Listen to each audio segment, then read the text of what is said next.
Welcome back mga teknik sa YouTube channel. May panibago na naman akong idea sa inyo ibibigay. Ngayon mga teknik, magpapalit tayo ng LCD ng ITEL A70 A665L. Kaya mga teknik, tapusin itong video kasi sasabihin ko kung magkano yung replacement LCD kasama yung labor.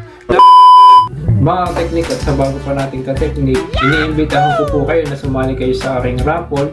Pwede kayo mga teknik manalo ng libreng LCD, libreng gawa ng cellphone. Mga teknik, ang gagawin nyo lang ay magko-comment kayo kung anong problema ng cellphone nyo at kung anong kailangan ng LCD. Pagka napili kayo mga teknik doon sa ating raffle, pwede na kayong manalo ng libreng LCD at libreng gawa ng cellphone. Kaya mga teknik, ano pang hinihintay nyo? Like, share, and subscribe. Lagay ko po mga teknik yung link sa description. Nga pala mga teknik, ito yung ating pinalitan ng LCD A665L ITEL.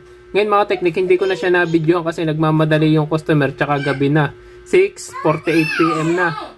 Dadaanan na niya mga teknik. Update ko na lang kayo mga teknik sa presyo niya. Bali mga teknik, ang singil ko sa replacement LCD nito kasama ang labor ay 1.6. Kasama na yung labor. Kapag ka original LCD mga teknik ay 2.2 kasama na yung labor. Medyo mahal pa kasi mga teknik yung LCD nito. Ito nga pala yung ating pinaltan. Class A LCD lang pero napaka-smooth niyang gamitin. Yan. Pakita ko sa inyo. Meron lang siyang password pero matatry natin yan.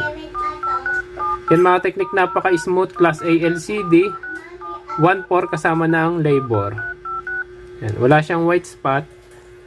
ITEL A70 A665L, same lang yung mga teknik ng LCD. Kung may tanong kayo, huwag niyo kalimutan mag-comment, mag-subscribe.